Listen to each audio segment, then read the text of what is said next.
api surgawi berkobar ganas melindungi tubuh Xiaoyan. Namun aura dingin air danau memang sangat kejam. Bahkan api surgawi tetap tidak mampu menghilangkan rasa dingin yang dipancarkan olehnya.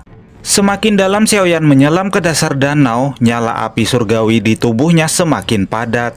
Seperti yang kita ketahui bahwa hukum gravitasi di dalam air sangat kuat, yakni semakin dalam seseorang menyelam, maka semakin besar tekanan yang diberikan oleh air. Begitu juga yang Xiaoyan rasakan. Bukan hanya harus menghadapi tekanan air, dia juga harus menahan rasa dingin yang sangat kejam dan menusuk tulang. Dalam perjalanannya, Xiaoyan dikejutkan oleh kemunculan ular-ular aneh yang tak terhitung jumlahnya. Mereka langsung menyerbu ke arah Xiaoyan. Pemandangan ini membuatnya teringat pada makhluk api yang pernah ia temui di lautan magma di bawah Akademi Jianan.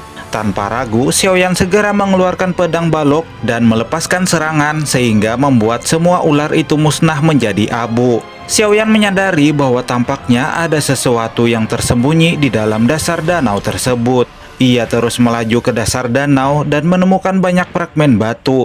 Namun ini bukanlah kristal darah yang ia cari, sehingga Xiaoyan memutuskan untuk menjelajah lebih jauh. Setelah beberapa waktu melakukan pencarian, namun tidak membuahkan hasil. Hal ini membuat Xiaoyan merasa bete dan kesal. Ia mulai berpikir untuk kembali ke permukaan. Saat pikiran itu muncul, tiba-tiba saja dia mendengar suara seseorang. Tatapan Xiaoyan berubah menjadi sangat serius. Ia segera meningkatkan kewaspadaannya.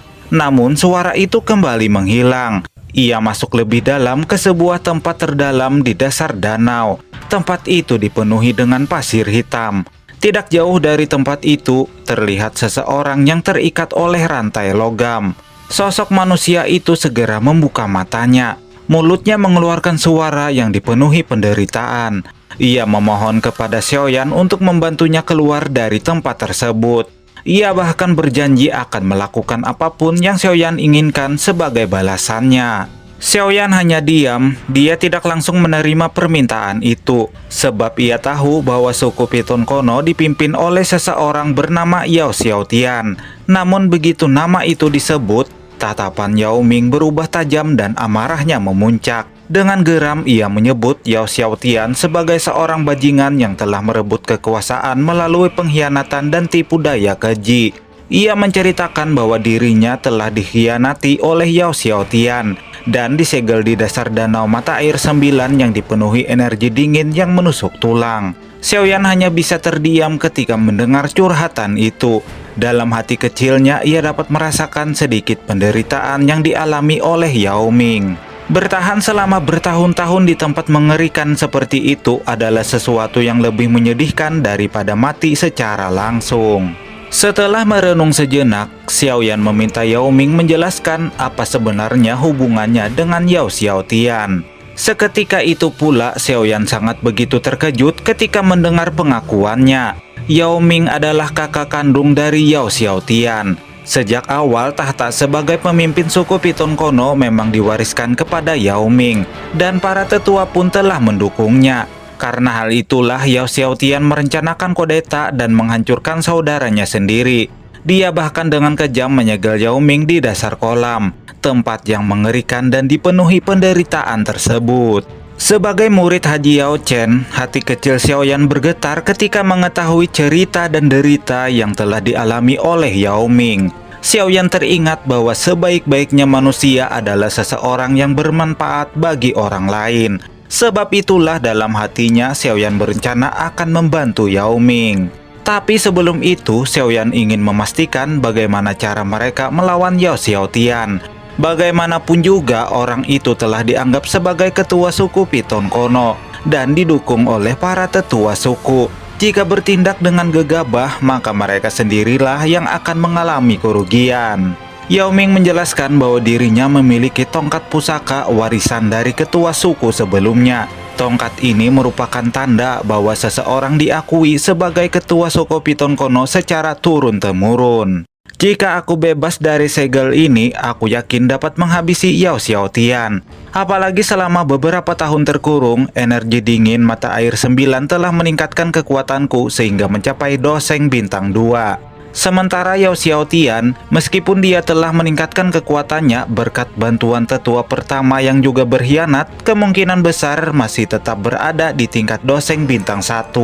Menurut Yao Ming, peluang mereka untuk mengambil kembali kekuasaan masih besar dan bukanlah sesuatu yang mustahil bin ajaib. Yao Ming mengakui bahwa dua orang itu adalah rintangan terbesar yang harus ia hadapi. Ia berjanji jika Xiaoyan membantunya mengalahkan para pengkhianat suku, maka ia akan berusaha melakukan yang terbaik untuk memenuhi permintaan yang Xiaoyan inginkan dari suku Piton. Ucapan tersebut membuat mata Xiaoyan sedikit berbinar. Sangat kebetulan saat ini dia sedang memikirkan cara untuk menyelesaikan masalah aliansi suku Piton dengan 3 pulau naga yang tengah merencanakan serangan terhadap Pulau Naga Timur. Meskipun tawaran itu sangat menarik, tetapi Xiaoyan tidak langsung menyetujui permintaan Yao Ming. Apalagi mereka baru saja bertemu. Tentu saja secara alami Xiaoyan akan selalu bersikap waspada.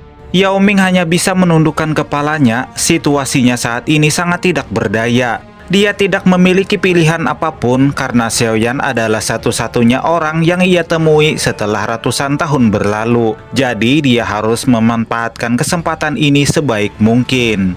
Setelah merenung sejenak, Xiaoyan menawarkan sebuah syarat. Yao Ming harus melepaskan jiwanya dan mengizinkan Xiaoyan menanamkan jejak spiritual di dalamnya.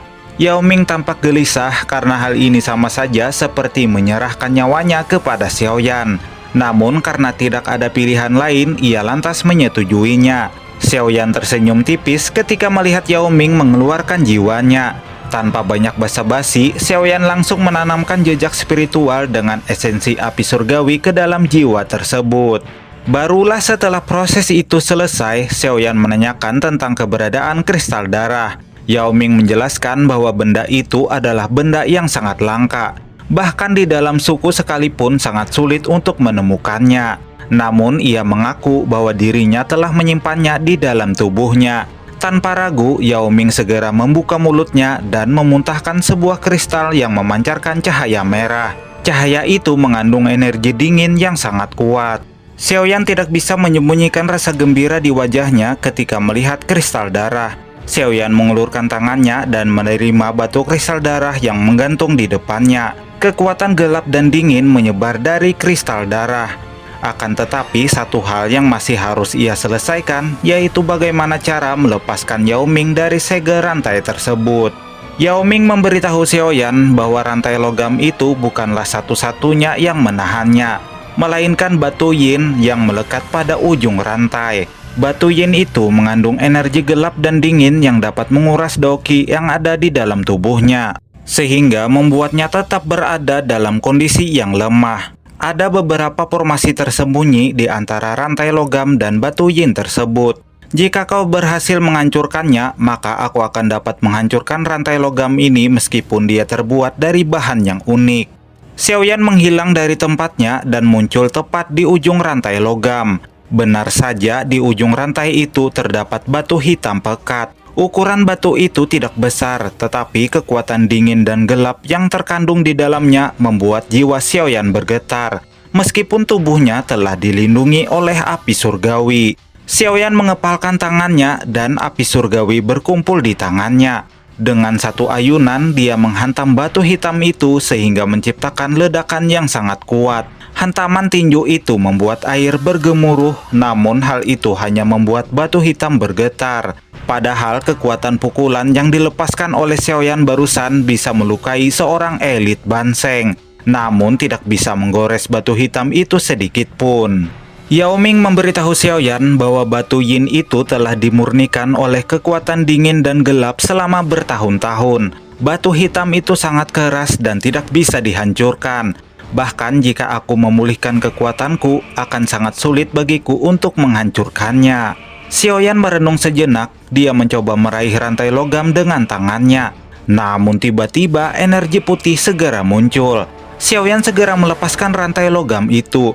Ia tahu bahwa tampaknya bagian dalam rantai ini mengandung kekuatan ruang yang diisi dengan kekuatan dingin dan gelap. Xiaoyan akhirnya mengerti mengapa Yao Ming terkunci di tempat itu selama ratusan tahun tanpa ada yang mengetahui jejaknya. Ekspresi Yao Ming begitu suram setelah melihat upaya Xiaoyan untuk menghancurkan batu hitam tidak membuahkan hasil. Xiaoyan hanya tersenyum. Lalu dia membentuk sebuah jarum dari api surgawi dan menusukkannya ke bagian sambungan pada rantai logam yang mengikat tubuh Yao Ming. Semakin dalam jarum api itu menusuk rantai, Xiaoyan menambah kekuatan api surgawinya. Dan benar saja, percobaannya kali ini membuahkan hasil. Rantai logam itu secara perlahan menunjukkan retakan pada permukaannya. Wajah Yao Ming yang sebelumnya tampak mengsedih, kini mengangkat kepalanya dan menatap Xiaoyan dengan mata yang dipenuhi kegembiraan. Sementara di tempat lain, tampak seorang lelaki tampan yang duduk di singgasana, tapi lebih ganteng mimin tentunya. Dia adalah Yao Xiaotian. Dia tampak sedang bersenang-senang dengan beberapa gadis jablay yang ia sewa. Lalu tiba-tiba dia dikejutkan oleh sesuatu. Bukan karena jarinya menusuk lubang atau disundul gunung kembar, tapi dia dapat merasakan bahwa segel yang mengikat tubuh Yao Ming telah dihancurkan. Wajah Yao Xiaotian menunjukkan beberapa kepanikan. Jelas saja jika Yao Ming berhasil keluar dari dasar danau mata air 9, maka kejahatannya selama ini akan terbongkar dan dia akan dihukum karena telah berkhianat. Seorang lelaki tua lantas mendekat dan bertanya, "Ketua suku, ada apa?" Yao Xiaotian memberitahu bahwa segel Yao Ming telah dihancurkan. Tetua ini tampak terkejut. Ekspresinya begitu suram. Rasa ketidakpercayaan muncul di matanya. Bagaimana mungkin Yao Ming bisa menghancurkan segel yang menahannya? Jelas hal ini adalah sesuatu yang sangat aneh.